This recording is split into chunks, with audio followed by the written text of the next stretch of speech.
Good evening, dear audience. Good evening at this event organized by the University of Technology in Eindhoven. We are here in the Blauwe Zaal. Good evening also to the people who are watching this from their homes, their caravans, their bathrooms, their cars maybe, whatever. The theme of tonight is going to be meritocracy in the broadest sense of the word. My name is Arnon Grunberg, I'm an author.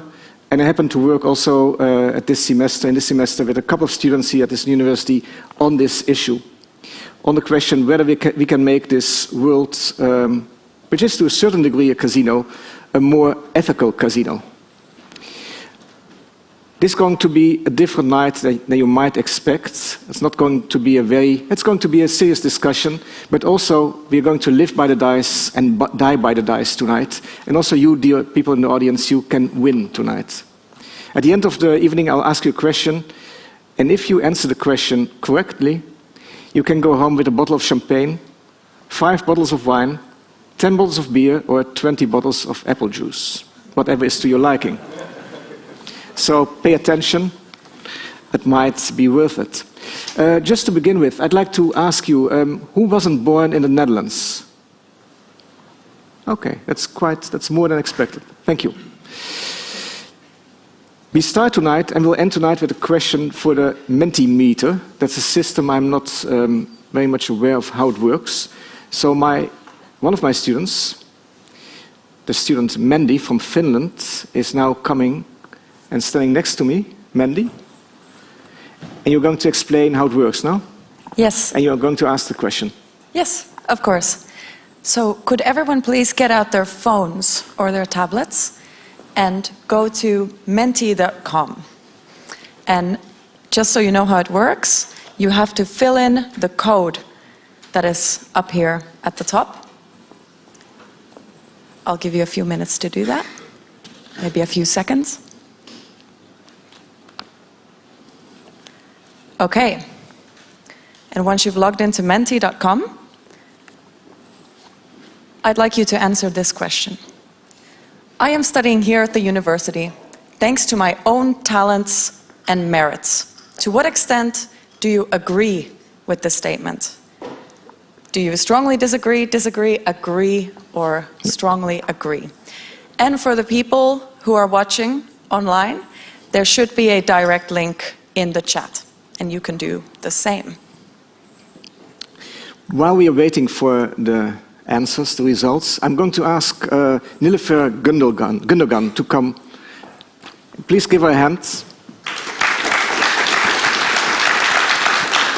Nilüfer, I'm so happy that you're here. I'm going to introduce you. But before I'm going to do that, what of these 3 seats would you like to sit on? Do you have any preference? I always have a preference for the highest place. Of course, we will see if that's going to work out. If I make a mistake in my introduction, please correct me, okay? Nilüfer Gundogan was born in 1977 in Turkey. She has been a member of Volt's parliamentary group since March 31st, 2021. She was the owner of a consulting firm until the elections, and as a member of parliament, she is particularly concerned with finance, public health, welfare, and sports and education, culture, and science.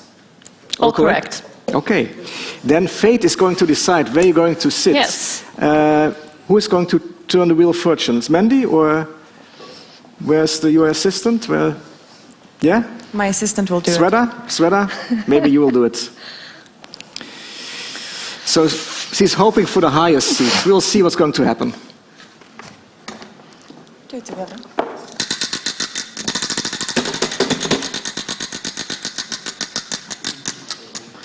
Oh, that's so... I feel so bad for it, but it's only for 2 hours. I know, it'll be fine. It's only for 2 hours. And in the meantime, Tom and Dwani are making cocktails for you. So you can loosen up a bit and be more talky. Tom, what kind of cocktail are you making? This is the Paloma Bart. The Paloma Bart, thank you. What's in the Paloma Bart? We have gin, we have rosemary, and a bit of grapefruit. Is that to your liking? Well, I'll give it a try. Okay, yeah. Perfect. Mandy, do we have the results already? Yeah? Yes. 56%, okay. Thanks to my own talents and merits. Disagree. Strongly, okay. So a majority thinks it's all because of your own hard work No luck, no coincidence, nothing. Good for you. Good for you. Josse de Voogd. Can I... Yes, give a hand to Josse de Voogd. Thank you for being here, Josse. Again, the same thing goes for you. If I make a mistake, correct me. Don't be shy. Josse de Voogd, born in 1983 in the Netherlands, is a researcher and publicist on the interface of geography, politics, and society. He's especially known as an electoral geographer and his analysis for Dutch media. He uses election maps as a starting point to sketch a portrait of the county, as they do mirror lots of both historical and current trends and events. De Voogd also writes about inequality and diversity and the difficulties and dilemmas considering those topics. He has a background in anthropology, development studies, and international relations. You agree, more or less? I agree. Did I miss something important? No. Okay. It's complete. Where would you like to sit? I will prefer the middle one. The middle one. Yeah. Why not the highest one? You are so modest? Yeah, modest, and the middle one is the most equal. Most something equal. like that. You really like equality? Yeah. Okay. We'll see what's going to happen. Maybe it's now Mandy's turn.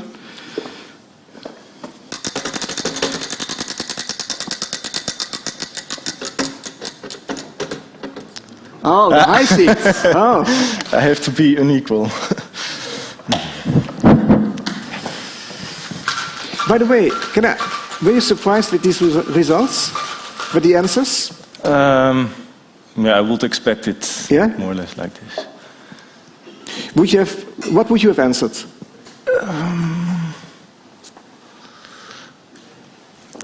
I missed the middle answer, like something in between disagree and agree.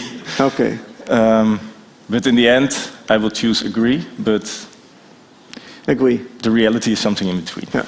Nilüfer? I would have chosen strongly disagree. I see, yeah. Yeah. So you belong to the minority? Yes. Yeah, the real, yeah. Yes. The cocktails, are they coming? Okay, that's good. That's very good. That's important. And we go to the last guest, and the last guest is Wijnand IJsselsteijn. Can I ask you to come to the stage? You know, there's one thing funny about your biography. I couldn't find, maybe it's just my clumsiness, but I couldn't find your year of birth. It's 1969. 1969. Wijnand IJsselsteijn was born in the Netherlands in 1969. He's a professor of cognition and affect in human technology interaction and scientific director of the Center for Humans and Technology at the Technical University of Eindhoven. He has a keen interest in the relation between data science, artificial intelligence and psychology. His focus is on conceptualizing and measuring human experiences in relation to digital environments in the service of human learning, health and well-being. One of his recent articles was titled, and this struck me, "People may punish, not blame robots." I really liked it. Have you ever punished a robot? Never. Never. Have you ever punished a human being? No, not really. No. Wow. No. So you're not a punishing type of man? No. Have you ever been punished yourself? Yes. Yes, okay. So you didn't like it? No. Well, here's also the thesis, but you can read it yourself, what your opening statement is. There's only one seat left for you. Yeah. Well, I'll take it. Yeah, I'll take it. Okay. Josse, since you have the high seat, I'd like to start with you. You can make your opening statement first, but also the opening statement is connected to an amount of time. And there again, it's all as they say in the beautiful movie, Dangerous Liaisons. It's there. That's John Malkovich who plays the role of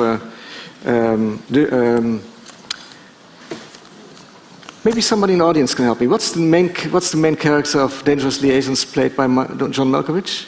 Does anybody know it? That's not a trick question. No? Interesting. Okay. Well. Such a long time ago. It's such a long time ago. De Valmont. Wave de Valmont. Okay. He says in this beautiful movie, I highly recommend watching it, he says, it's all beyond my control. And really it's beyond my control, at least, what's happening tonight. Whose turn is it to turn the wheel of fortune? Any preference? 3, 2 or 4? 4. 4. I wish you luck. No, that is, no. Come on, make it. This is. Yeah. There you go.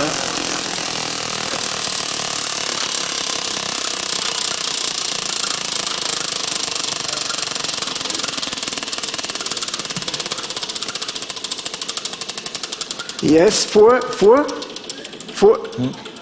Only 2 minutes. The high seat, but only 2 minutes. Okay, I take my phone. I'm strict. Yeah. So, you ready? Yeah. Go ahead. So thank you very much for your invitation tonight. I got it last summer and I was honored to be invited. I was also doubting a little bit because I'm not used to do presentations or discussions in English. I studied in Dutch. I worked in Dutch. But then I thought, well, maybe that's just already an interesting thing to start the discussion with. It's about whether we are thinking about equality and inequality and inclusion on an international or a national scale level. And I think there is a tension between the two. It would be the best to create both. And I think to some extent it is possible to create both, as a small part of the world is so extremely rich that there is a lot to share. Otherwise, there will be tensions, and there are the tension between the two are felt in society and are reshaping the political landscape, which was originally divided between the left and right, and more is getting divided between like an alliance between the progressive left and neoliberalism, more globalized economy, and another current that is wants to protect the welfare state, but only for national citizens, wants to create more stronger borders. And that will shape politics in the coming decade, I think, more and more. In every country we see the electoral geography changing to that new pattern, with cities with higher educated voting for parties that are explicitly cosmopolitan and the countryside more nationalist, and thereby mangling the old map with the left and right. And I think that also comes down to university politics and internationalized university. I'm going to interrupt you. Yeah. Excuse me. So basically, if I can highlight some points that seem to be important to me, you say that we have the few groups working against each other. Can we phrase it like this? The people living in big cities against the people living in the countryside. The people still believing in a nation state versus the people believing in we are all citizens of the world. The people, yeah? Yeah, that is one of the tensions in society that is, yeah. But it's according to you one a very important tension. Sorry? This is one of the most important tensions that we are dealing with. It's a growing tension. It's growing. If you compare voting behavior of older and younger people, it's going to be the main cleavage in society in the coming years, probably. Nilofer, before you're going to make your statement on Wijnand, I'd like to give you some time to respond to this opening statement. Well, there's definitely truth to it, but I don't think that this is like the main variable which explains what is going on. Because I also do think that within rural areas and also within cities there are big differences, but there is absolutely a trend going on. But that is not a new trend, I would say. Cities have always been, throughout history, most of the times more cosmopolitan. And especially also when you look at the geography, cities who have a harbor instead of cities which are landlocked have always been, throughout history, more liberal, more open-minded, because they had the influx of people coming from outside, because they had trade, etc. So what is going on is that there is a multiplier going on, because what has happened, I think, with the modernization of our economy and knowledge, etc., the divisions and the cleavages have become just slightly bigger. But so for me, that's not the main focus. For me, what's the main focus for you? For me, there are myths which are keeping the current system as they are, and which we have, a few ways to reshape the system so we can start over again. Do we want to reshape the system? Or Yeah. we don't want to get rid of the system. No, I think we can make a better system. Okay. To give a specific example, I don't think that a lot of people here know, for example, in the Netherlands, that where you were born, which zip code you have, determines most of your life. So, and that can be in a rural place in The Hague, but it can also be like the south of Limburg, or... Who's from the south of Limburg? Anybody? Poor guys, according to Nellefeld. No, but if you look at, as they call it, the Kansenatlas, yeah. That was the head of NRC, I think it was this summer. It said that a child that is being brought up in Emmen, compared to a child that's being grown up in Alphen aan den Rijn, yeah. Parents more or less have the same income. The chances of the child in Emmen to grow up in poverty are higher than the chances to grow up in poverty in Alphen aan den Rijn, yeah. Whereas the rest of the variables are more or less the same. Okay. So that says it's emphasizing something. Basically what we are doing here, that's all luck. It's all out of our hands. Well, it starts with your DNA. That's luck to start with. Exactly. Wijnand, before I give you the opportunity to respond, I'd like to drink and to say cheers. Cheers. To what shall we drink? To equality? To less tensions? To more just society? Yes. More just. More just? More just. Yeah. Okay. Or to the winners? No? It's delicious. I pity you that you cannot drink it, but later maybe. Okay, Wijnand. Yeah, so and I fully agree with the statement you made that I think where you're coming from, so the region, the continent or the country or the region within the country makes a huge difference for the opportunities you've been given, and this is something we seldomly realize. So I think at this university we're almost by definition lucky that we're here, and I don't think many of us realize the route that we took that could have taken so many other turns, yeah. And how much of our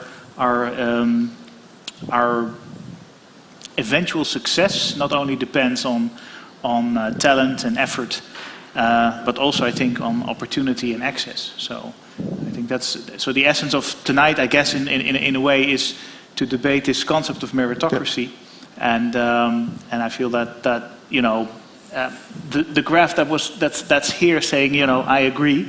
I think the interesting thing is that meritocracy seems like a really good ideal to strive towards, mm-hmm. And at the same time it's also has kind of a dark side to it, in that sometimes when you're there, when you've arrived to success, and you really feel that that's all your own doing, that you discount some of the factors that have played a role from your background or the environment that has supported you. So you don't have enough empathy with those who have been less lucky?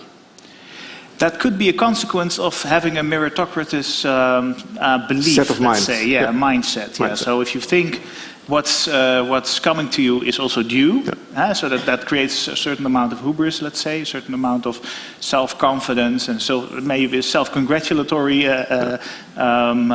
mood or mindset. That could also lead to, let's say, the flip side, that people who are not arrived at that point maybe are to blame.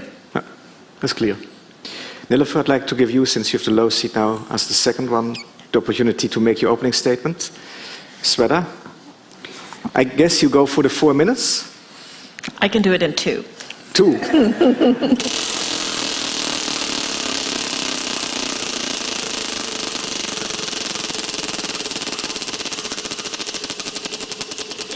No, you got a 4? 4? You got a 4. Okay. No. Go ahead. There I go. So I think one of the scientists whose books I'd like to read a lot is Stiglitz, Nobel Prize winner for economy. And in one of his books, I don't remember which one, he tells about the fact that he is giving class, and then his students ask him, because he is a Nobel laureate, so what should I do to become rich? And then he turns to his class and then he says to his students, you should be born wealthy. Right? So that's basically the outcome right now. I think the big books of Piketty show that very well. We have become once again this society in which in being born wealthy or marrying wealthy gives you a better perspective on life instead of working hard and working your talents and try to make the best of it. But actually that is the last part of the outcome of the inequality where it starts. It starts with your DNA.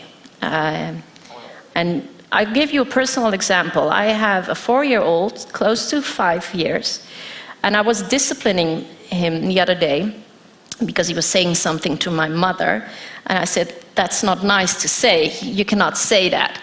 And then he turned to me, and then this 4-year-old starts lecturing me, Mother, there is freedom of speech, I can say anything I like to say. So I turned and I thought, like, why does he say something like this? And then I thought, like, here you get it. He probably has my DNA. He definitely has my DNA. But he probably picks up the stories that we're talking and discussing at my kitchen table with friends and family. So he's picked it up. So there it starts. So I think most 4-year-olds don't talk or think about freedom of speech because they are not infected by talks about freedom of speech. So there it starts, and it continues. And there's been a lot of research has been done. 4-month-old babies here in the Netherlands, the ones which are obese, are mostly born in poor families. And when you go up to the age of 14, and the Erasmus School of Economics has done big research on it, the children in the poorest families have about 25% of them are overweight, whereas the children of the richest families have about 10% are overweight. So it's a 15% difference. That's really a big, significant difference. So to be talking about meritocracy, I think we thought it was a very good and liberal idea and concept. But the outcome is it has become hereditary. Sure. And that is, I don't think, a real meritocracy. That's a false meritocracy. And the richer you are, the more chances you have to get private tutoring, private schools, better food, all kinds of sports classes, etc. There is like a new sort of aristocracy going on. And that is not meritocracy. We call it meritocracy, but it isn't. So, and that's why I wanted to say there was a time in the former century that we were close to it, but we've lost it. So we should build the system back again. You haven't used all the 4 minutes, but that's clear. So, yeah. No, it's very clear what you said, and you think that we used to have a meritocracy that was working? No, I think we were close to it. You're close to it. What period of time? I think in the 60s, 70s. 60s, 70s. Yeah, only in the Netherlands or all over Western Europe? Western Europe, I would say. Scandinavia going first, and then Germany, Holland. Yeah. Josse? Yeah, I think we were closer indeed in the 70s, probably. The inequality is rising. Not that much in income, but in education. In education. Yeah, in assets, Wealth. vermogen. Assets. Yeah. What you see now on the housing market, how the prices are exploding, and a part of society is profiting from it, and another part suffers a lot. So what can we do about it? Rebuild how it was to some extent in the 60s 40 and 70s. years ago. But then how was it? Some more regulation from the government, more social housing. More social housing, okay. Cheaper, higher education. Cheaper, higher education. Anything else? You can also repair some inequality with taxes, of course. So redistribution of money. But it's better to do it as early as possible in a career. Okay. With taxes is We will get afterwards, back at but you that. need Yeah. taxes to As early as possible. I have a statement about pay that for later. education, Yeah. etc. Okay. Wijnand? I fully agree, but... You fully agree? How boring. I mean... Yeah, I'm sorry, but I'll add something to that. I think also maybe one of the things that I think is important is not merely access to education and broad access, but also maybe a reevaluation of how we look at success at all. So what is a merit? Yeah. How do we weigh merits? Is it career, is it income, or can it also be other things? And Like what? Can you give an example of the other things? Fatherhood, Fatherhood? for instance, or being a community person that organizes things. A lot of what we call, maybe people who are active in care roles. Yeah. So if you work for the common good. Yeah, exactly. And I think we also require a reevaluation of, let's say, the dignity of work. And some jobs we tend to look down on because they don't require a university degree, for instance. But I think, if anything, we can take from the COVID period is that we really need the jobs that don't require university degrees. So the nurses, the postal service, the people working in the magazines, etc. So I think that's an important evaluation of how we should appreciate one another, and that's not merely financial. It should also be financial, but it should also, I think, be more ingrained in the norms of our society. Yeah. But is that something also that, of course, the government can say that we should pay the nurses a higher salary? But I think it's more problematic for the government to say to its people, you should pay more respect to the nurses, isn't it? Or do you think a government is capable of doing that? I think government can play a part in the norms that they also express through their policies. Okay. In the way they approach certain groups. So the kinds of respect that we're bestowed here from government, let's say as a university, I would like to see the same things happening in the municipality where people are picking up our garbage. And I think if you can get people to feel respected and have esteem, that also creates a healthier self-image, and you can create actually more equality in the experience of people rather than that you're trying to do it through financial means or otherwise. With the students, we read a book by the philosopher Michael Sandel, The Tyranny of Meritocracy, and he's basically arguing along those lines. Mandy is agreeing. How many minutes do you want for your opening statement? What's your wish? I don't mind. You don't mind? Yeah. You are indifferent. I like that. I'll start talking till you stop me. Mandy, it's your turn. Yes. Let's see.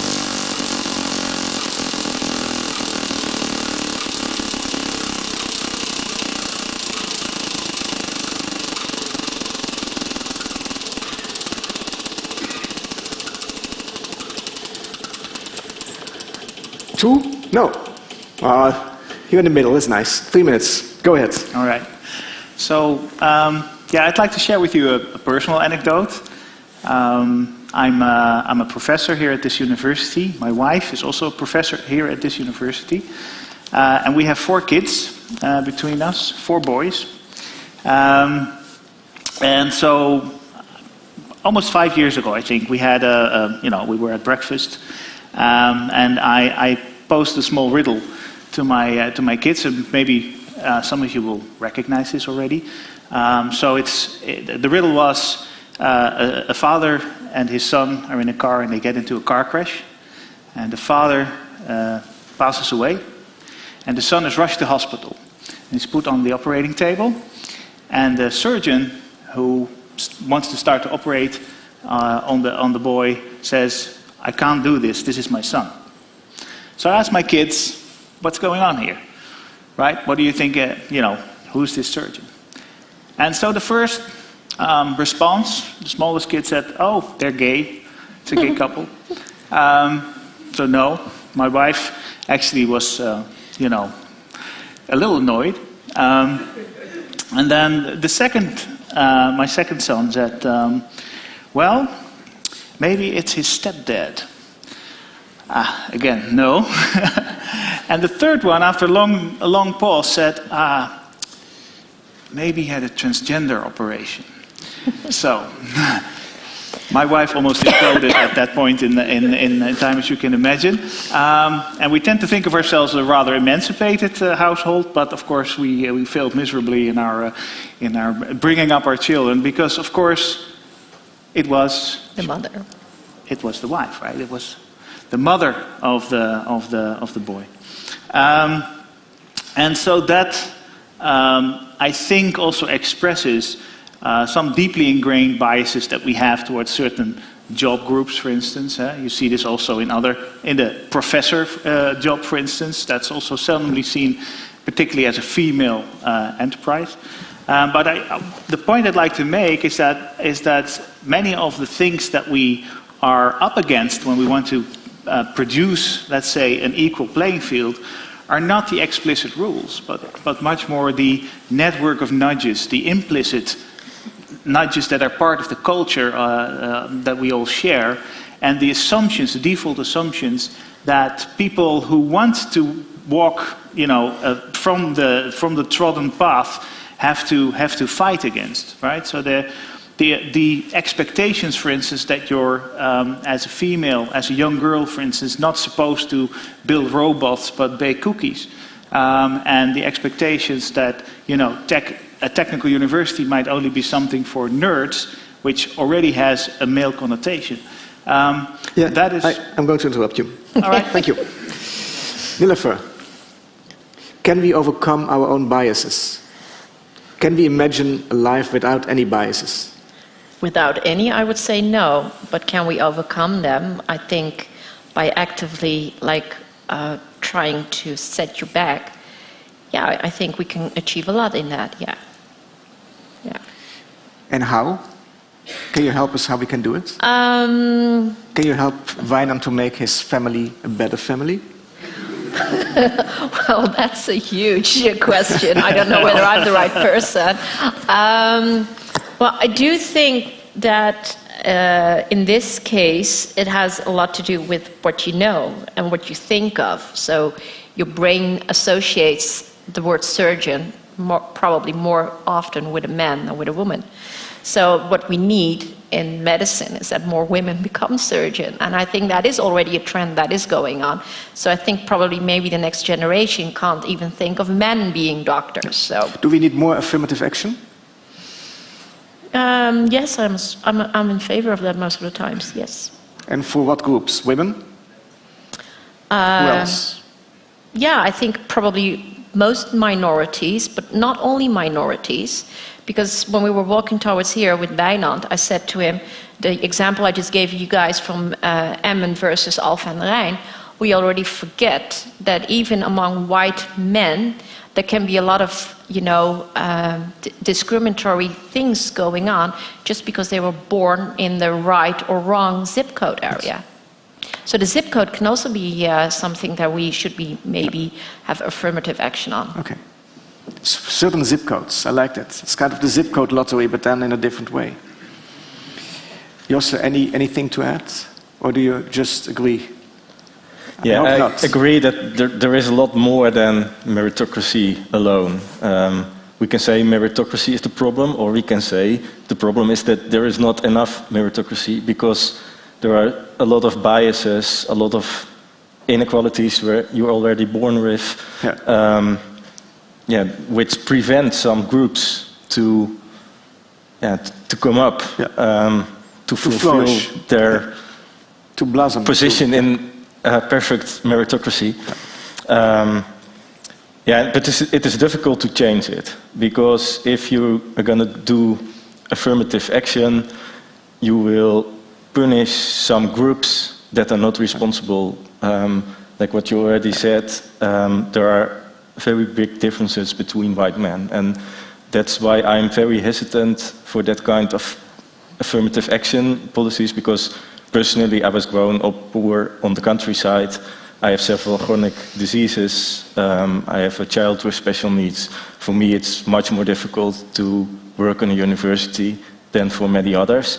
And for me, like the so-called man stop here at the university, I think the victims of the man stop will be the men that also have some problems, like you, like me, and are not the elite because they have networks enough to avoid the stop and find their way anyway. Yeah. So that's finally a real disagreement. Yeah. More affirmative action, no affirmative action. Yeah, but we had the same remarks and doubts about. Yeah. Before we go to the next question to the audience, and Mandy again is going to ask the question, I have a few propositions, a few statements I prepared, and I'd like you to react to the statements, to the propositions. The first one, I'll read it. In order to enhance equality in a place like the Netherlands, children born in disadvantageous and marginalized families, and we can discuss the definition of disadvantages later, should be placed in state-sponsored facilities at a very young age, probably at the age of 2, where they will be groomed and trained to be excellent in one of the fields, science, sports, arts, where excellence is usually be rewarded by society. And I make this statement also because quite a few economists have said that the best way to fight inequality is to take the children away from the families who cannot give them the proper care.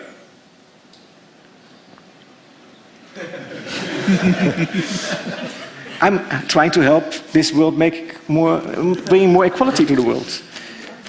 So let's take care of the children and place them in state-sponsored facilities where people like Wijnand and me and Nilüfer can groom those children to be excellent.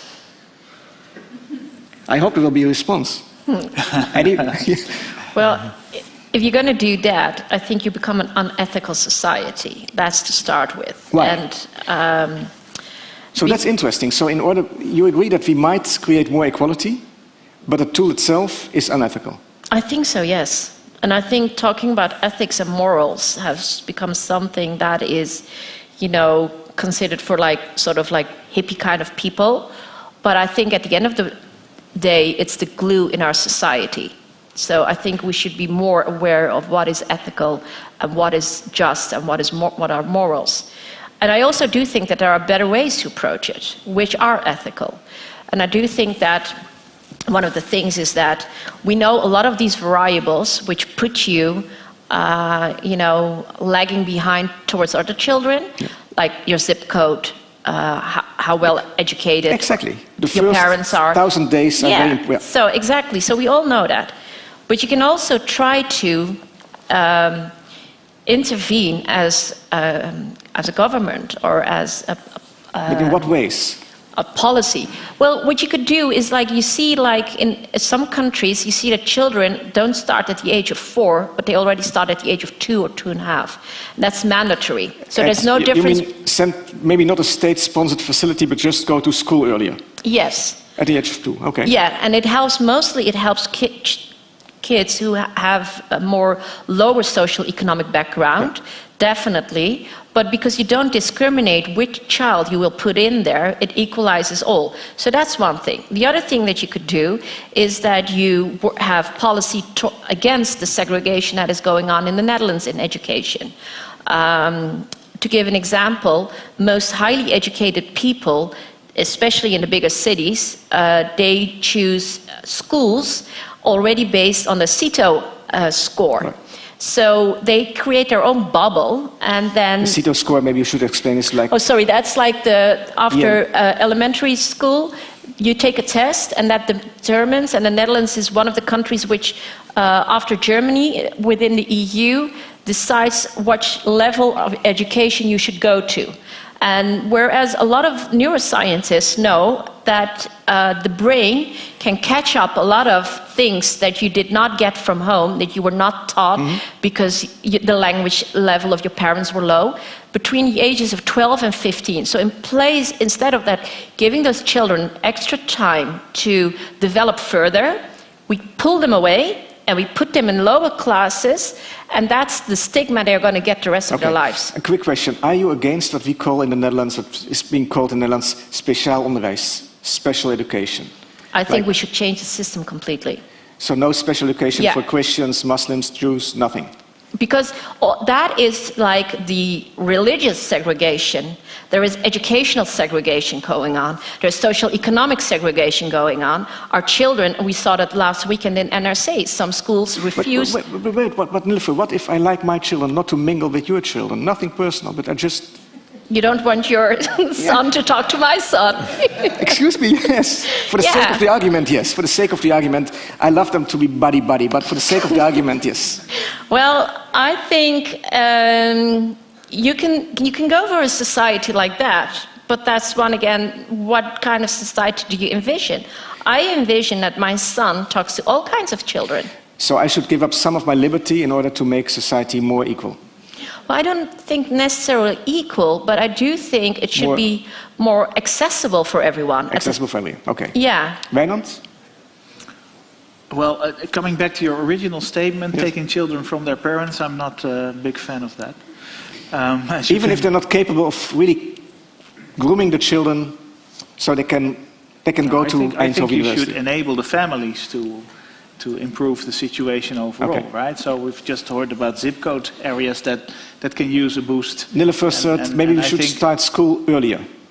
Possibly, that could be. I do believe that we should not go for one-size-fits-all solutions. So I think we should try and look at the particularities of the situation, what is required. So maybe certain children should go to school at the age of 2, others can go to school, can start school at the age of 6, 5?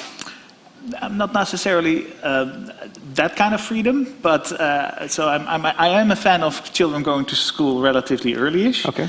But I was more thinking about, extracurricular programs, ways in which you can also involve the parents in educating their children, helping them also study at home, for instance, creating a space where they can study, etc. So I do believe that requires resources, also requires personal attention and knowledge about the situation. So it requires boots on the ground, if you like, and really some the army metaphor. Some commitment from municipalities. I think it should be probably be arranged at that level of government, not like the central.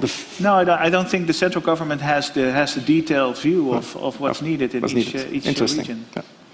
Mandy, I guess the audience is hungry for some more questions, and you're going to ask them. Yeah, please, sure. please. Let's go.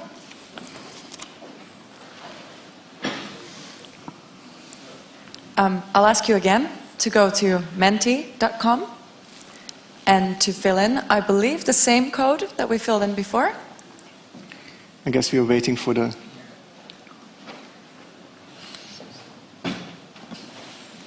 screen that's not yet up to date. Always something. Okay.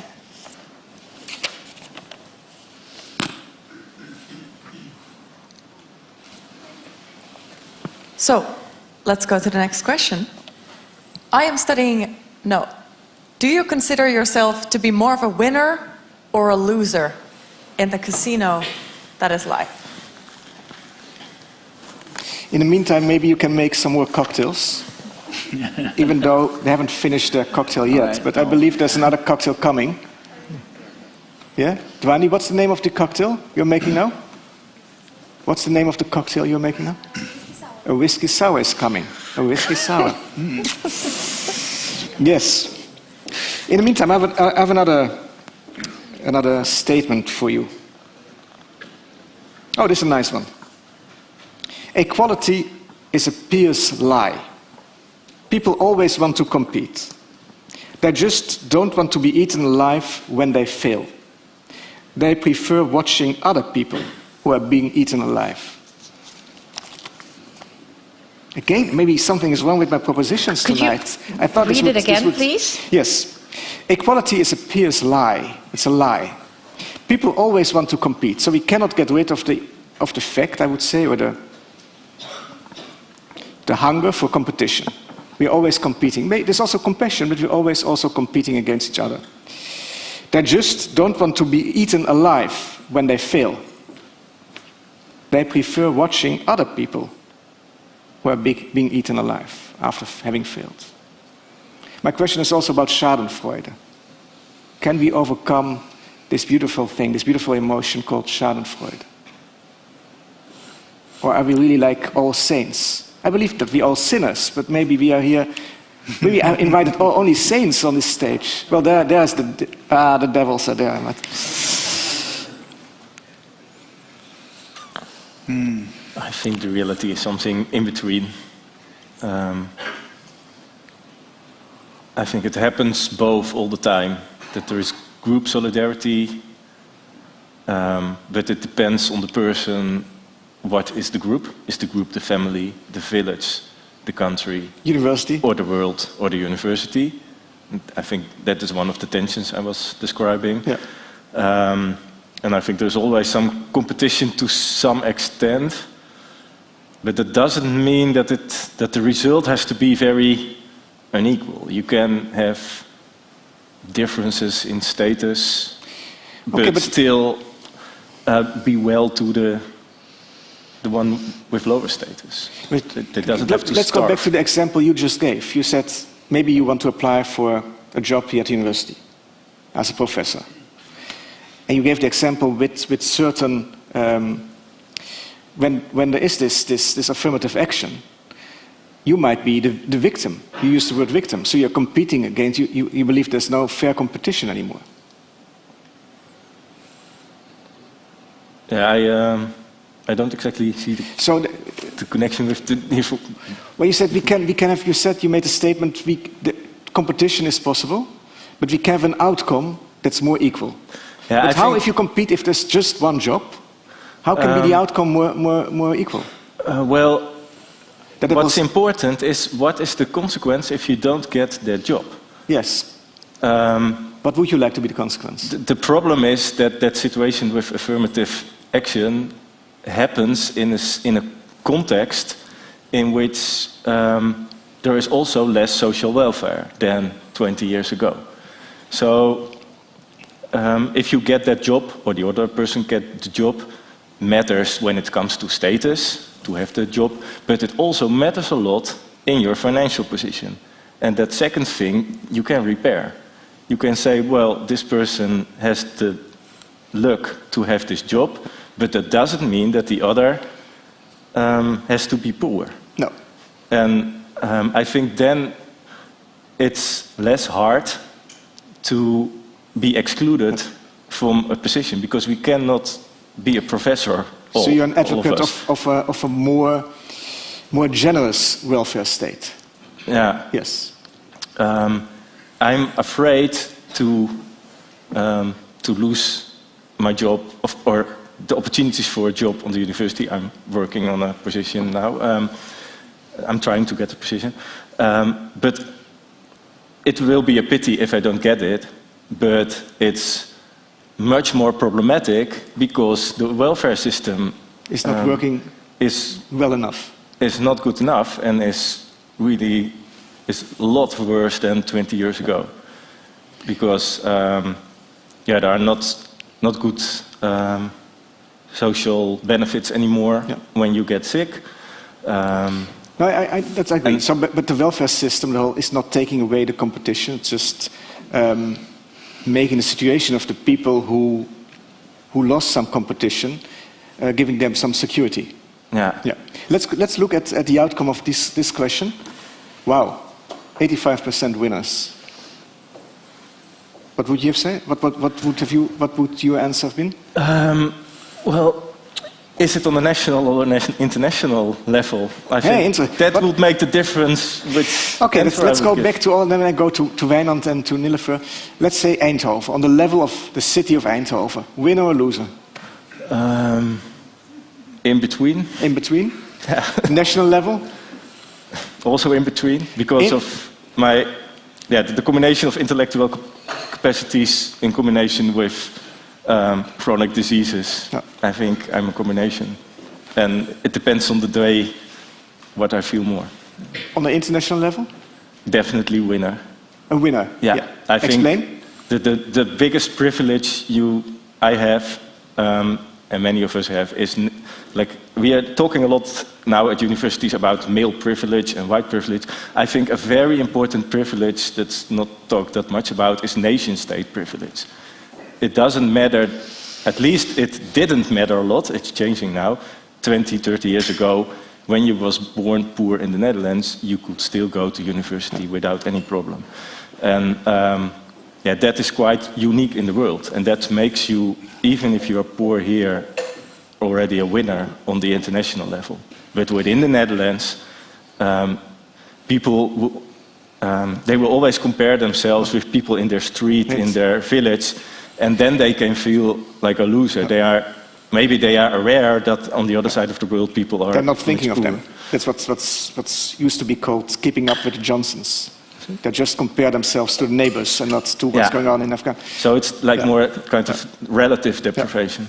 Wijnand, I saw you were nodding.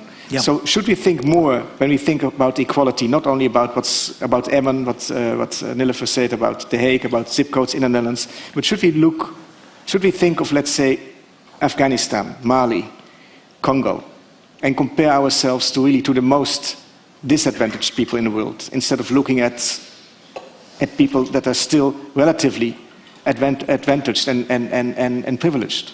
No? If I may summarize your words. Even the most disadvantaged people in the Netherlands have advantages compared to, let's say, a child being born in Helmand, Afghanistan. Yeah. Even though there is a lot of differences, there is, of and course. it's changing now and deteriorating the welfare state. There is still so much in comparison with almost every country on earth. Wijnand.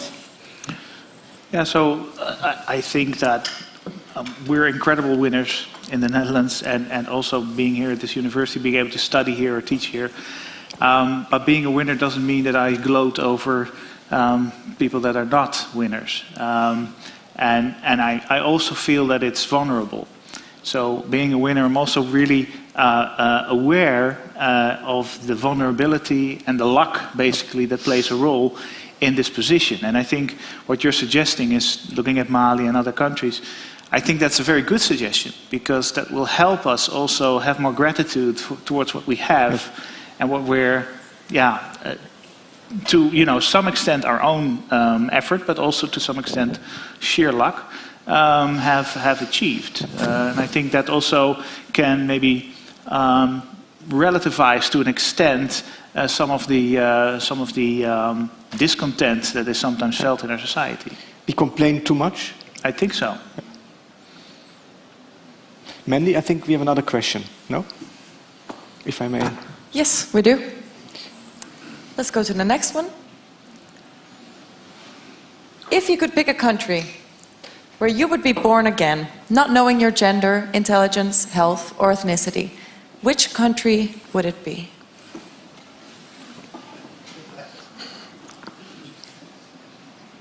And what we can, the Netherlands, Sweden, Norway, Switzerland, Brabant. Is Brabant also, wow, it's a country. Okay. I didn't know know you that were they going, issued passports. You're on your way to independence here. That's okay.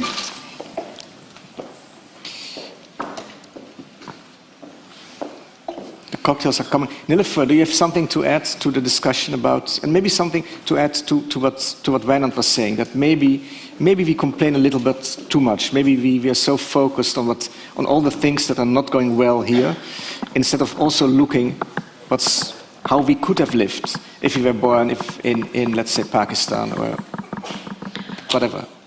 Well, even for Bolivia. me, who was born in the east of Turkey, and so for me it's not that far away, because when I was born in 1977 in a little village in the east of Turkey, there was no electricity there, and not even 4 decades later I had a son, and not the first but my second car since he was born is an electric car, so he hardly never knows what it is to drive in gas. So within one generation, and also with one migration, the world can look so much different. And even I compare most of the times within the Netherlands. And it's partially because of work, but I think it's also psychological because that's what you see constantly. You see the state and the shape of your country, and you go back to your own history, and then you refer to your own history, which was, in my case, Weert, which is only 25 kilometers away from here.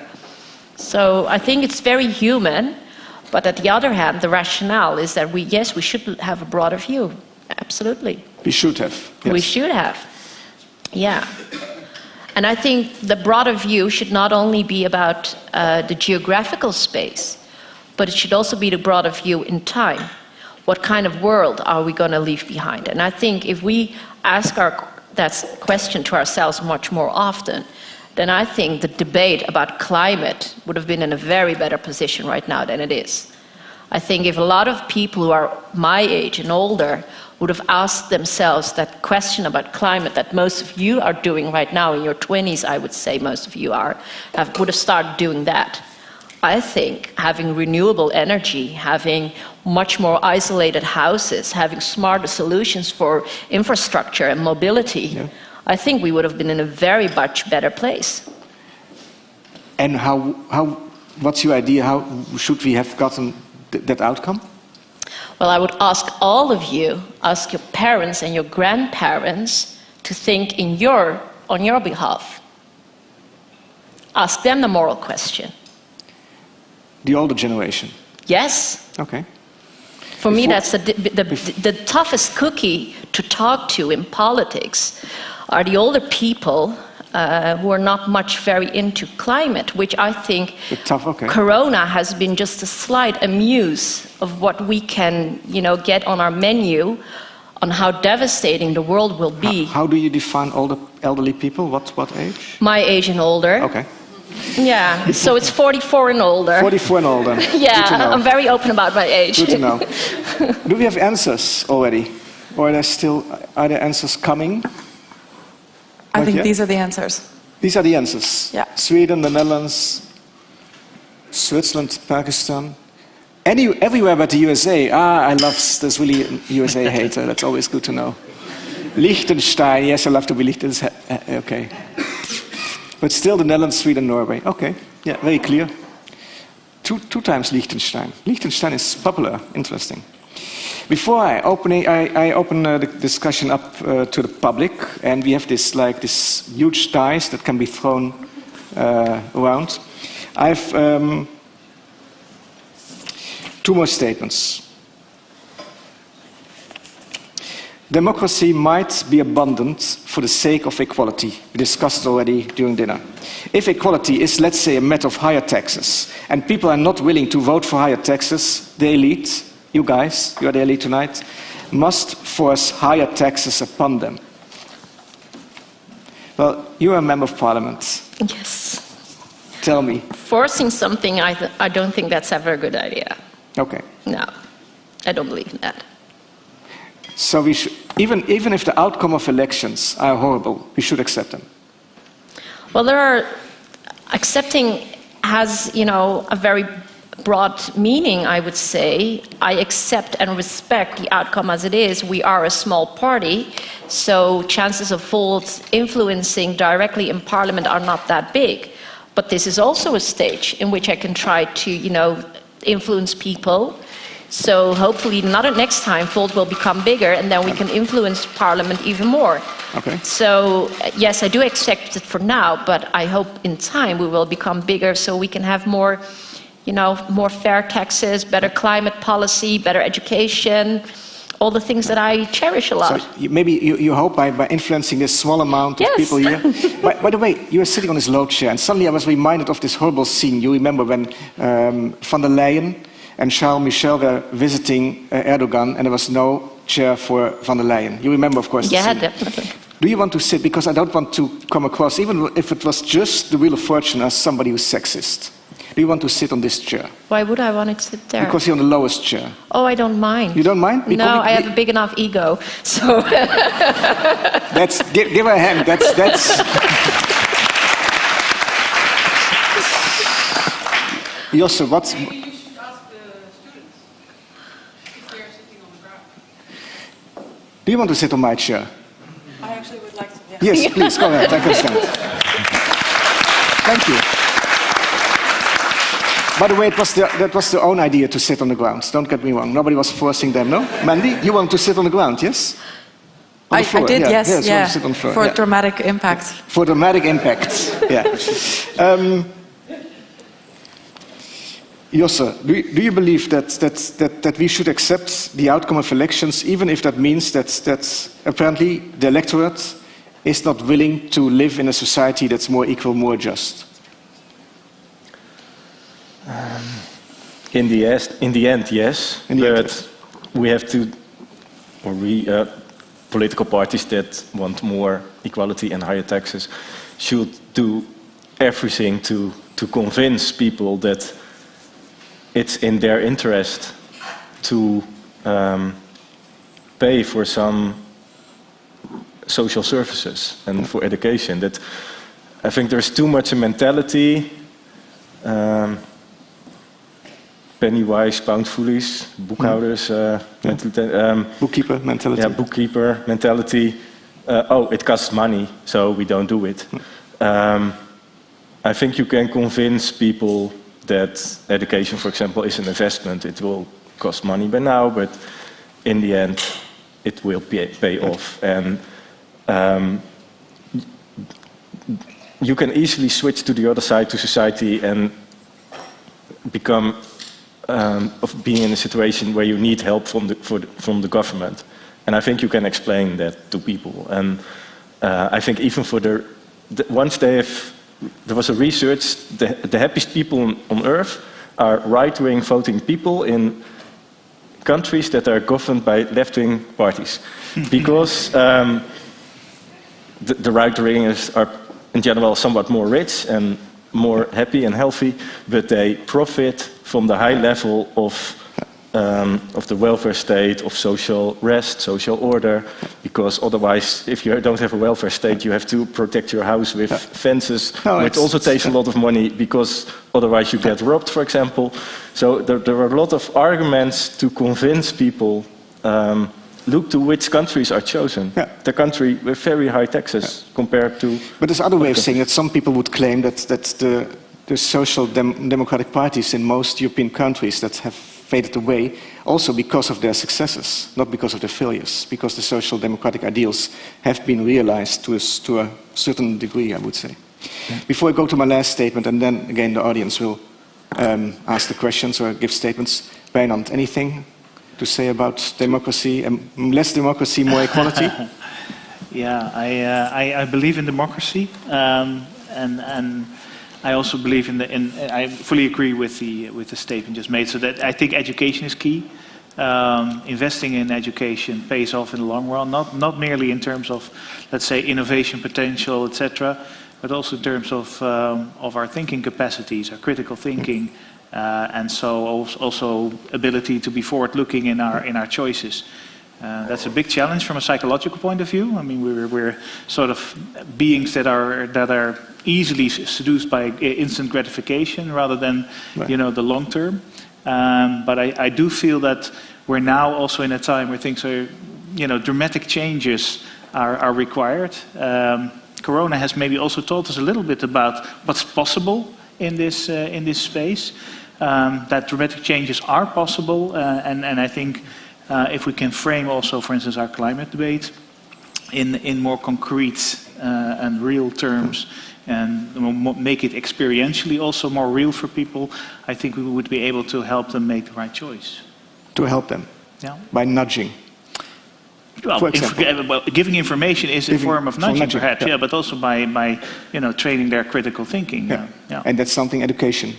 Absolutely. Yeah. University, okay. Yeah. Could I add something to that? I think there is this myth going on that paying taxes is a bad thing. I think that it all started with Reagan and Thatcher. Well, I can tell you many people hate paying taxes. I know. But there's one thing more worse than paying taxes. It's dying. And no, obviously. But that is living in a society which has a gated community in which you have a modern caste society. I don't know whether any of you has ever been to Dubai. I have been, so I don't hope I'm offending anyone who has ever been there or comes from there. For me, that is the sort of society I wish not to live in. Absolutely not. It's interesting, a famous Dutch architect, not only in the Netherlands, Rem Koolhaas, he once said Dubai is the future of the big cities. Well, the future of the world. how the society is organized, I would not want to live in there. There is definitely the lowest caste, the middle caste, and the upper caste. Yeah. The middle caste are the camels. The lowest caste Well, are people you're from making Bangladesh. jokes No, about it, serious. but That's not a joke, that's what people told me there. But to go back to, because I really do believe it is due to taxes that we have infrastructure. It is due to health, education. So if you want to deprivate all those things that we can buy together, then vote for less taxing. If you want to keep that intact, if you want to make sure that your parents get proper health when they have a neurodegenerative disease in a couple of decades, and you want your kids to go to proper school, make sure to vote for something or for... Nilüfer, I wholeheartedly agree, and I hope you can win elections by saying, pay more taxes, vote for Nilüfer. No, not for me. No, Arnon, really, not for me. Vote for Volt, vote for your party, vote for... Vote for some... I mean, I don't want to know mine, but for me it's about... This starts with the morality behind taxes. It's not the politics, it's the morality. Paying taxes is not a bad thing. It really is a good thing. So we just need to convince the other people. That's all. I'll be your prophet, the prophet of higher taxes. Okay, my last statement. It should be legal and accepted for a student over the age of 21 to exchange sexual favors with a professor in order to get higher grades for the sake of more meritocracy. Any law that prohibits this is just an attempt to undermine the free market and the natural flow of goods and services. Clearly, this is a win-win situation for all people involved. The professor gets some decent sex, we assume, a service that a partner of the professor is apparently not capable of providing, and the student gets a good grade without much work. All moral outrage about this practice is just a religious reflex. Gentlemen, lady. Well, it's a new dimension to oral exams, right? I see you are you agree, okay? You're a professor. I am. I'm a professor who's completely satisfied with his sex life already, so... I missed this, what did you say? I missed it. I'm already happy with my sex life. You're already happy with your sex life. So no favors to get here. Yeah. I'm sorry. Wijnand is already happy with his sex life, okay? No need for poor students of yours, okay? How about you? But it's a serious question. I know it's I think it leads to abuse of power. I think it's like imperfect meritocracy, even though there are some problems with meritocracy. Meritocracy is much better than most other ways of climbing the ladder, the stairs. So, no, I think... But for example, let's say that there's different signs of capital, no? There's also the capital of beauty. You are a beautiful young man. Would you say that you would be allowed to use your beauty to get a certain job? I don't think you can avoid that it has influence. But on the university it shouldn't have any influence, of course. And in any other place. Already good sex? No, maybe. No, definitely no. I like make silly jokes, but no, definitely no. Dear people in the audience, it's now your turn. There's the dice. I'm not sure that the dice has a name, no? What's the dice? What do we call this thing? The mic? The catch box. Thank you. Where is the box? There it is. Who wants to say something? Make a comment. Not too long.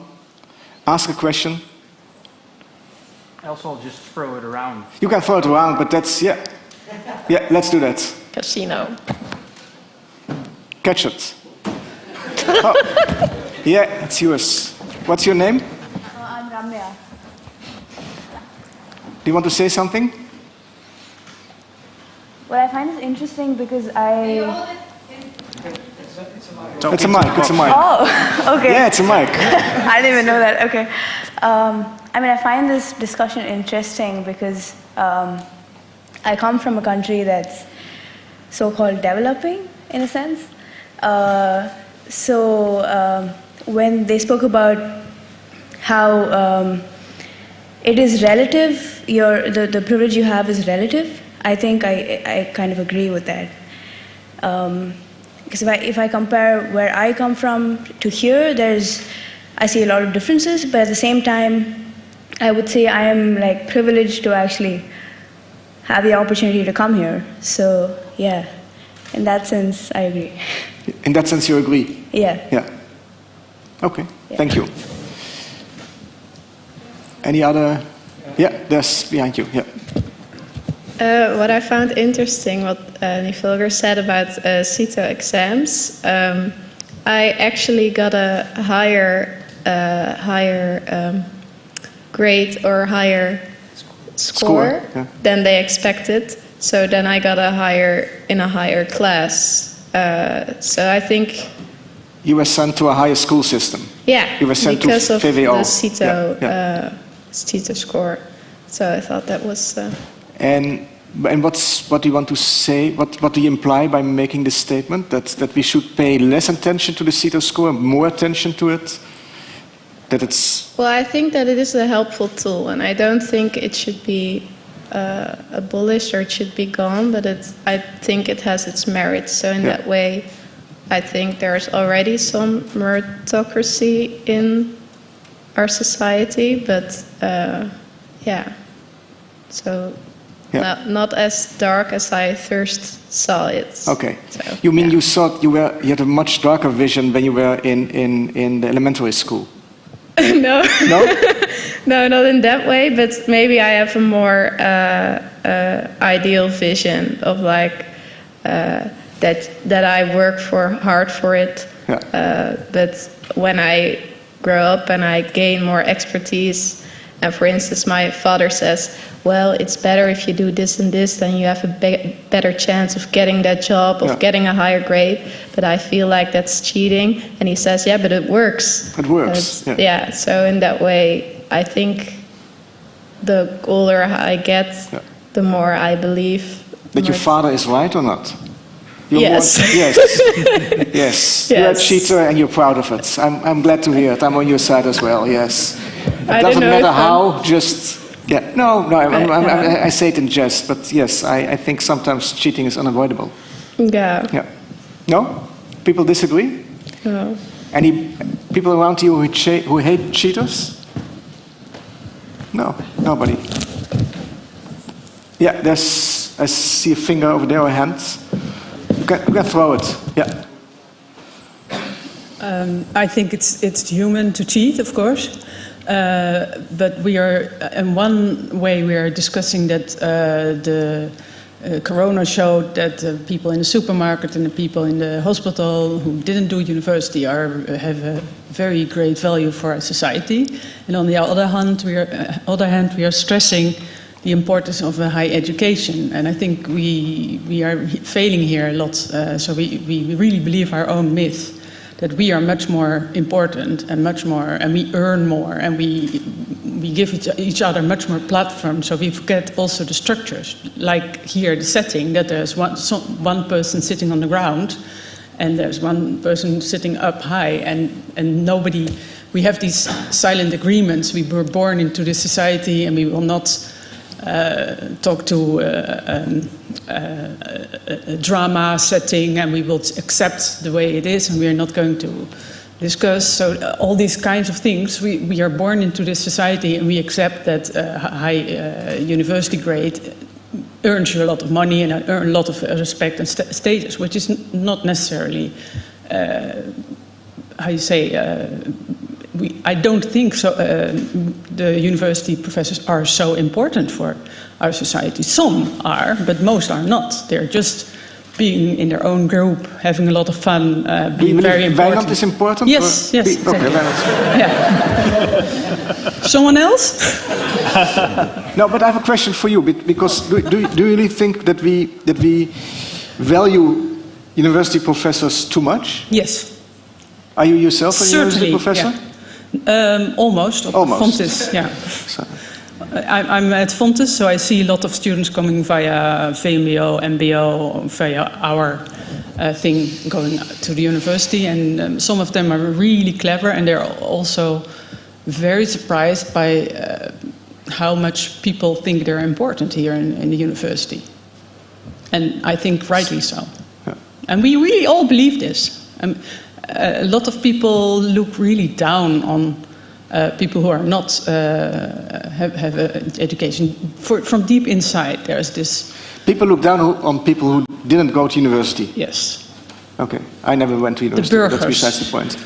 And they are burgers. They are civil. I know that's not the English word, but already. But isn't this also like in all subcultures? They tend to look down on other subcultures, isn't?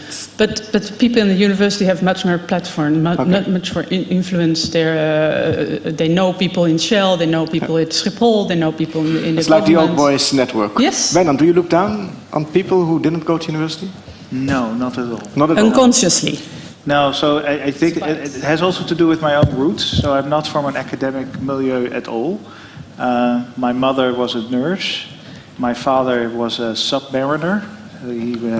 And so I'm the only one in the family that got this academic degree at all.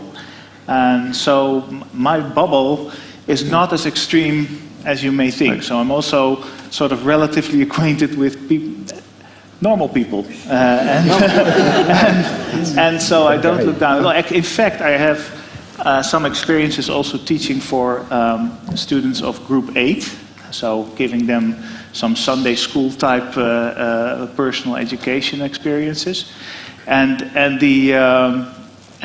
I find that incredibly rewarding. So, and that's not through any role of being a professor at all. It's just so I could be a high school teacher or an elementary school teacher and have, I think, an equal amount of fun and self-respect. But if we believe we are equal, why do we want to have so much money? If we believe we're equal, why are our salaries so much higher, and why do we take all the decisions? Why don't we go into the quarters, how you say, the achterstandsbuurten, and really discuss with them and really believe the problems and really listen? We don't do that. I'm in favor of that, I would say, and I think many colleagues would be in favor of that as well. But who is we? Who should go exactly to let's say, to the neighborhoods where people live, where the people live, the less advantaged people live, the less people with less money? Why should we go there? What do you mean by we? People who believe that we should have, that we are equal, that we that we are not the only ones contributing to society, and that we are not the most important. But do you think in those neighborhoods they're waiting for you to come there? Yes. Okay. And I have done that. So you have done that. Yeah. Okay. Yeah, Can we have the box here? Oh, you want to say something? Yes. Okay, then wait a moment, yeah. I will throw it to you. Yeah, throw it later. Throw it. So it's more like a thing that I wanted to share, like an observation, and I want to, like a response of the panel. I was in the position of being a student and a teacher at the same time.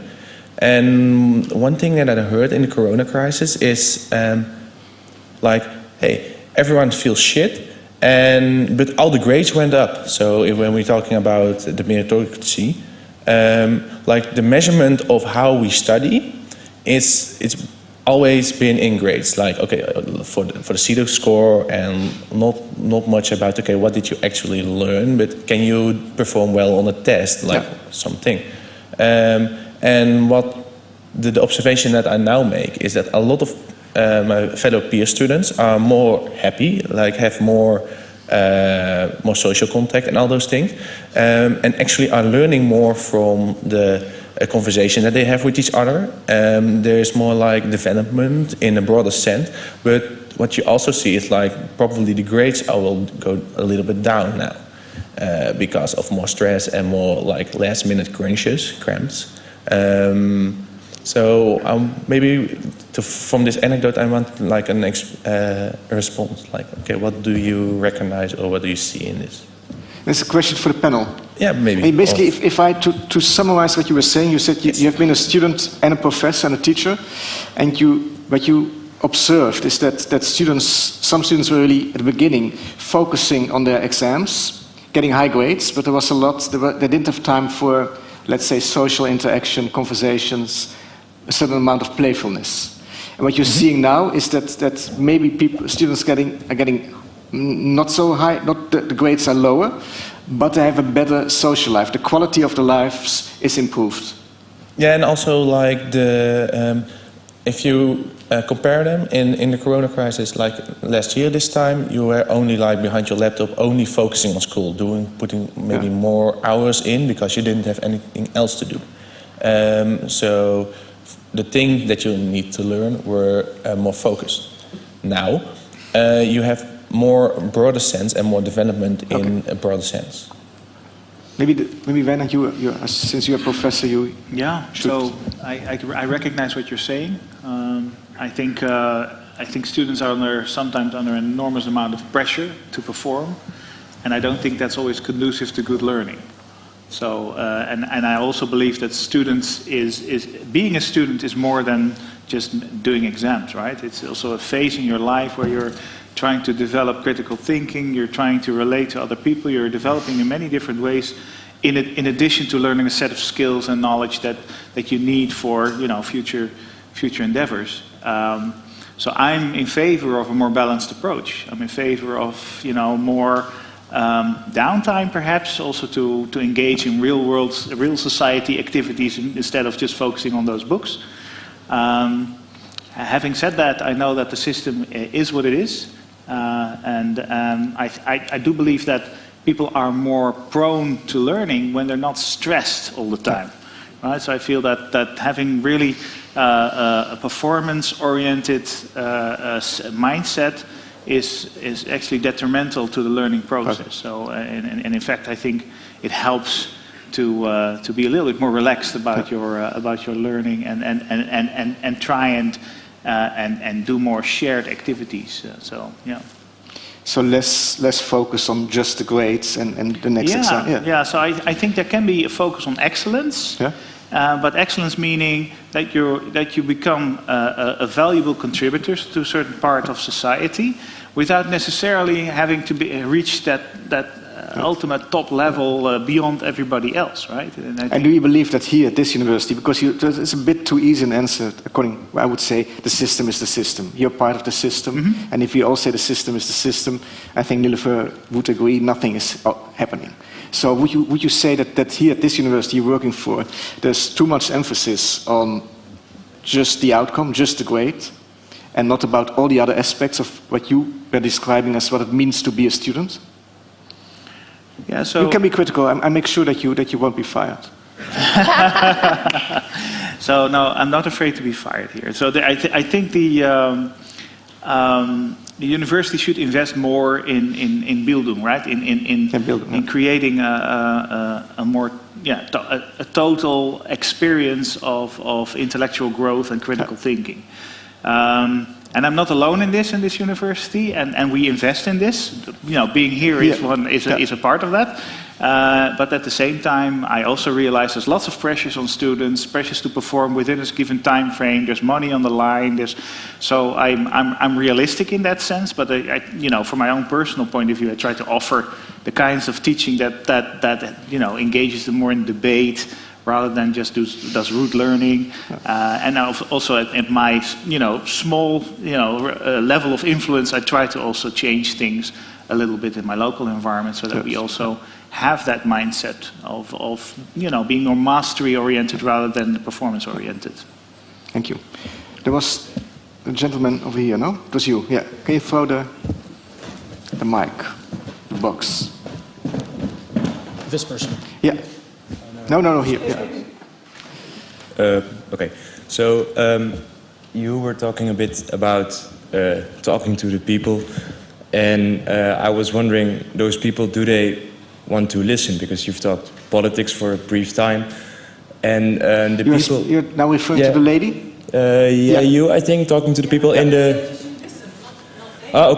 Listen to the people, but I think the people... some of the people that are maybe voting, or maybe, how should I phrase this? Like the people that might benefit most from the leftist parties aren't maybe now the people that are voting for the leftist parties, but are voting very populistic right, that are voting against everything that they're not familiar with. So what do you want to get out? What do you want to get out listening to those people? And is a democratic system then the best for those people if they do not maybe have? You mean your question is really for the lady, no? I guess because she was. Or maybe for you as well. What do we get out by listening to people?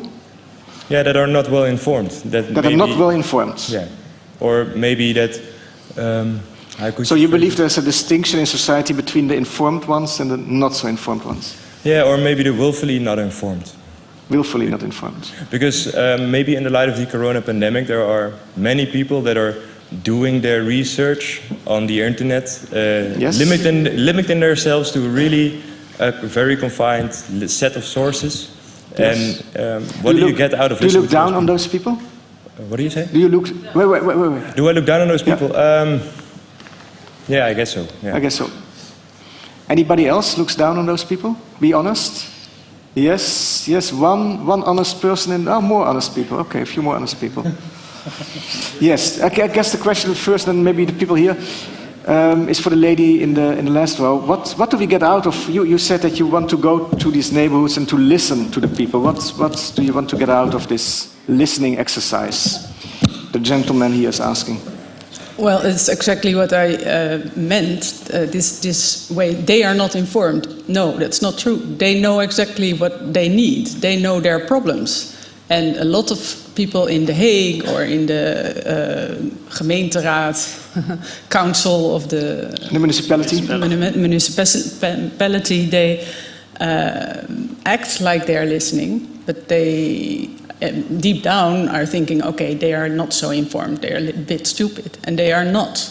They are not stupid. They know perfectly well that they are used, and people do not take them serious, and people do not listen to their problems. And they say, you say this problem, you're racist. Can I interrupt you for a second? Do you believe that there are stupid people? All people can be stupid. All people can be stupid. Okay. And we are stupid. Because we are not listening, we are just saying, oh, they're badly informed. We are badly informed because we never go there, we never really listen, we do not really feel equity. Let's assume that somebody is saying that there is this network of pedophiles that run the world, and some people are saying this, as you might know, and they consist of Rutte and Hillary Clinton and Merkel. What do you get out by listening to those people? I'm not really. This is. Now you're equating people in lower societies. Oh no! These I'm just asking. No! You're putting things in my mouth. No! I'm just asking. You insist that listening is always a useful exercise, and I give you an example. Yeah.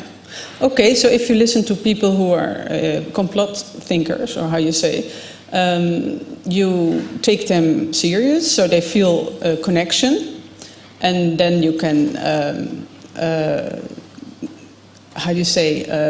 by listening, you can find some things that you are on a common ground, and then they feel trust, and then you can start exchanging information and really listening to each other. I'm going to interrupt you one more time, and then we go to next. Do you believe that we have also Jehovah's Witnesses? They go from door to convert people, to save souls. Do you think that if I were a Jehovah's Witness, I would save more souls just by listening to the people when I knock on their doors and say, hey, I'm here to save your soul, believe in my God, and you will go to heaven? But by saying believe in my God, you're not really being in an equal pace. You think you are bad informed because you don't believe in my God. That's not. I'm inviting you to believe in my God. Okay, that's something else. And then, okay, you can rephrase. I'm inviting you, dear lady, to believe in my God. Yeah. And do you think that will... My question is, do you think that will be more successful just by listening? So you're not interested in me, you're only interested in that I believe in your God. It's not... you are claiming that you are interested in all those people? They're my neighbors. I live in this... You're interested in all your neighbors? Yes, of course. and they're very valuable people. And we've been saying this, that in the hospital and people who do our garbage, why do they earn less than a professor? I don't understand. But that's a different question from being interested. You can make the statement, you can have the opinion that a nurse should earn more money than they do, without saying that I'm interested in all nurses. Less listening, less influence. Why do they earn less respect? Why do they earn less influence? It's weird. They're really as valuable as the professor. But nobody is denying that. But we don't feel that. We don't really believe now that. you're making a statement. Now you think to know something that some people might... like this person said, they're not informed, or they're badly informed, or they're voting against their own interest. No, they're not. They perfectly know that the people in The Hague and the people in the council are not thinking of them when they... I'm very sorry. I have to say something about this. I've been trying to be patient and listen to you. Yes. You should be less patient. Maybe I should be sometimes less patient. Yes. When you when you pretend that the current corona measures are the same as going to a Holocaust, you go below all levels of ethics. But why do you say this? Because I was talking about the people in my neighborhood. No. You're saying they're very well informed. They're not. Maybe some are, but not all of them are. Informed by their intuition, which is also a way of knowledge. I'm sorry, we're having this discussion. We're either going to talk about facts or we're talking about opinions. And I love the remark that Barack Obama said, you're entitled to your own opinion, not your own facts.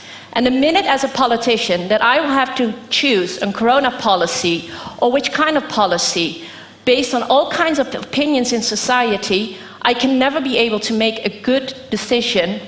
Therefore, I turn to science, and therefore I turn to facts, and I try to listen as good as I can and try to inform myself as good as I can. So, yes, you are absolutely allowed, just as my 4-year-old already knows, because you have the freedom of speech. But freedom of speech is not a carte blanche for just saying anything you want. It is showing your QR code is not the same as wearing the David Star. It isn't. But I wasn't talking about this. No, but I am talking about it. Because you have said a lot of things this is going to get your out of hand. assumptions are. Okay, throw the dice to something else. Just freedom of speech protects you against the government so that you cannot go to prison for what you have said. That's all. Okay. So my question would be that, first of all, do you believe in a utopic society or utopic world where everyone lives in peace? And if you do you believe that meritocracy is on the pathway to that kind of society? Or is the actual answer to that whole problem of whether there will be a utopic place where everyone lives in peace? Can you define this utopic society, utopia? So I'd say that everyone is equal and they get the same amount of opportunities. And they have the same kind of welfare, and they get all the nice things that they should as a human being. When you are mentioning same opportunities, do you also imply same outcomes? No, I don't. No. Okay. So, do you believe in that kind of society, or do you think that's just a desperate call for control for humankind? Josse? I think we should try as much as possible to create equal opportunities. And I think that means some more influence from the government to create that. But we have to be careful for totalitarian measures like the one you suggested. So, to some extent. I think in the Netherlands in general, we trust the government, but a strong government can also abuse their power. So, that's always a danger, maybe from a leftist position in the Netherlands with in general trust in the government, we should be a little bit careful about that. What will happen if the government becomes too powerful and abuses its power. Has this been an answer to your question? Do you believe in this society? Well, I feel like there's no way of reaching that to a point where everything is equal and you get the whole harmony in the universe, or at least in your own world. But because I feel like the universe is built from chaos, and I feel like the whole system of society and everything else is just a desperate call to be in control when you know that there's nothing you can control in your life. No, so beyond all is chaos. Yes, yeah. And I we feel like we should accept it. We should accept the chaos. Well, if you can, you should accept the chaos, but there should be ways for you to be at peace with it. That's what I feel like should be the way to approach it. And you are at peace with the chaos? Well, I'm trying to get there, I'd say. Thank you. Yeah, you can throw it to the young man over there. Thank you. Yes, I have a question which is related to the discussion, but it's a bit more unbiased. Michael, use the mic a bit more. Yeah. Okay. Michael J. Sandel makes also the connection between the lack of meritocracy in, for example, America, and the upcoming extremism in the country. So I was wondering how you view that being applicable to the Netherlands, and as well what we could do politically to, don't have that. You're referring to the book I just mentioned, also the tyranny of. You know the book? You know the book. One? Which one? Michael Sandel, the philosopher. I wrote the articles tyranny about, of, not the book itself. Do you know the book? No. Maybe but for example, in correspondence to the car of ProRail that was like turned over at the Eindhoven Stadium, maybe there's also some connection in the Netherlands as well. I agree. I think that book was a very good book. At least I found it a very good book. And I think that book was one of the books that, in a lot of things, the myths that I was holding on to for, I think, quite a long time, made it burst. And I think, therefore, that I have become also much more an advocate of trying to rebuild a new system. Because it is not only the fiscal policies which are causing inequality, it's also the educational system. And I knew a lot about it, but that book reopened or opened up further my eyes. And that's also what I tried to tell you guys when I gave that personal anecdote about my 4-year-old. Why does a 4-year-old start talking about the freedom of speech? Because he is in an environment which talks about the freedom of speech. But can I say something? Because when Sandel is referring to the fact, when he's making a connection, he says the rise of populism or right-wing, extreme right-wing parties is due to the failures of meritocracy. He's discounting the fact that those who vote for, let's say, the PVV or FVD in the Netherlands, AfD in Germany, Le Pen in France, they don't consist only of lower income voters, quite the opposite. Many higher income, many people, we have seen it with the FVD, with Baudet's party here, but you can see it also with the AfD. That's a myth. That's just only the so-called losers who are voting for these parties. And in my opinion, this is really a failure of Sandel. I think he's making his arguments too neat, too nice, without having done enough research. And also it's in a way comforting to think, oh, they vote for those parties we dislike, or we happen to dislike, I happen to dislike, I happen, as many, I guess, of you, like you, to think that they are dangerous, and they just do so because they have been the losers of the global economy. So if we give them more money, if we give them more opportunities, they will change their mind. I think that's a huge mistake. That's not going to happen. That's what's beyond the attraction of these parties. That's much more complicated, and it has also much to do with identity. But that's maybe for other discussion another evening. Okay, thank you very much. Yeah, I think you can be relatively rich and still feel excluded culturally. I think exactly. That's the group.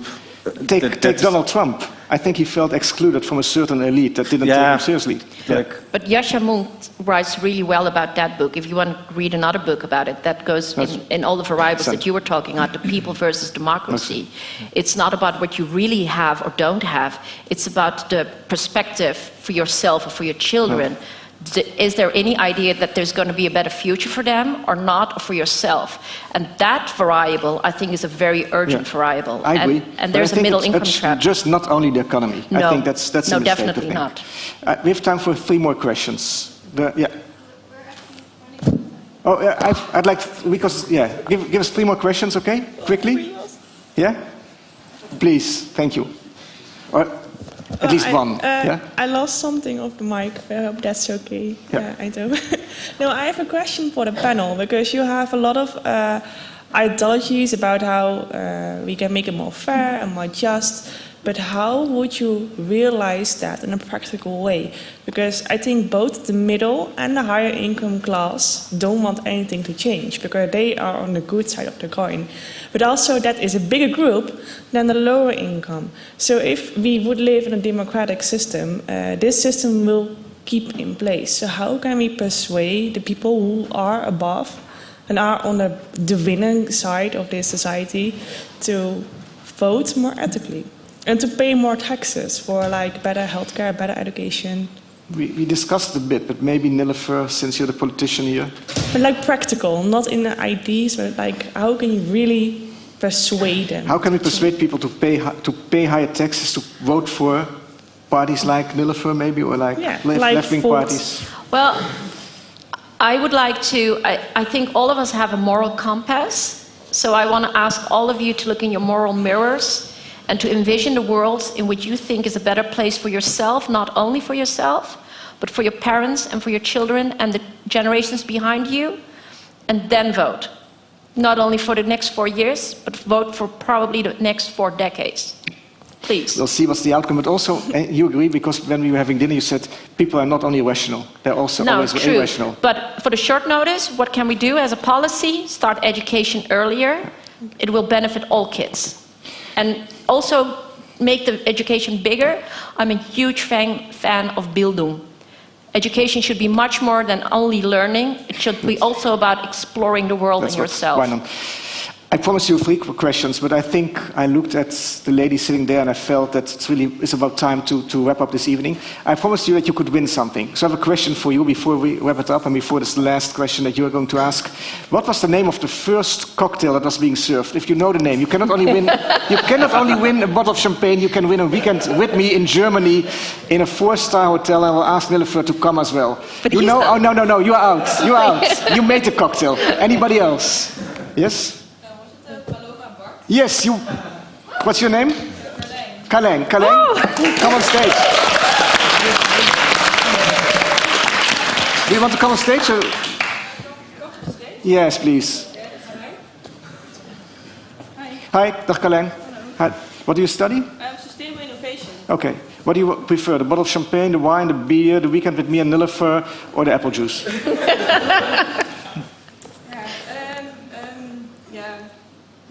The champagne, okay. Roderick is sitting over there. It's the guy with the glasses. He will make sure that you get the champagne. Thank you for participating. Thank you for being here. Yeah, you won. You're the winner. The winner. Okay. Mandy, the last question. And there's, by the way, John Malkovich. That's nice.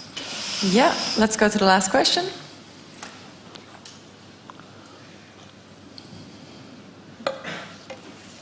Let's take this one again. I am studying here at the university thanks to my own talents and merits. Do you agree or disagree?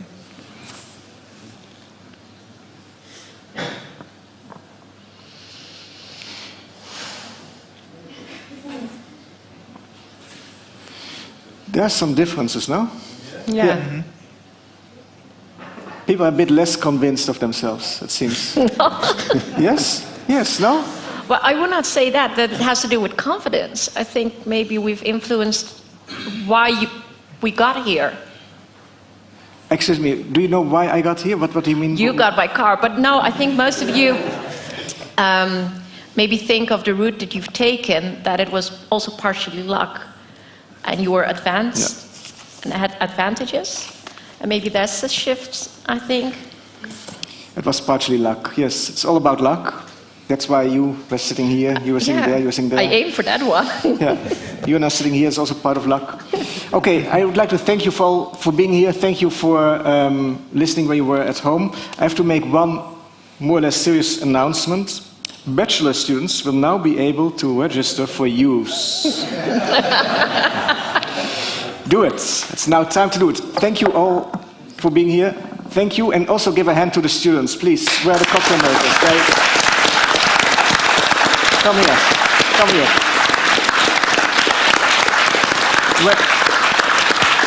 Come on. They help you.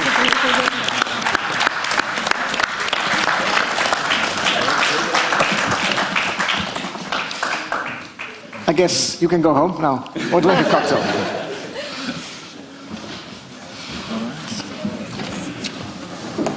Dankjewel. Dankjewel.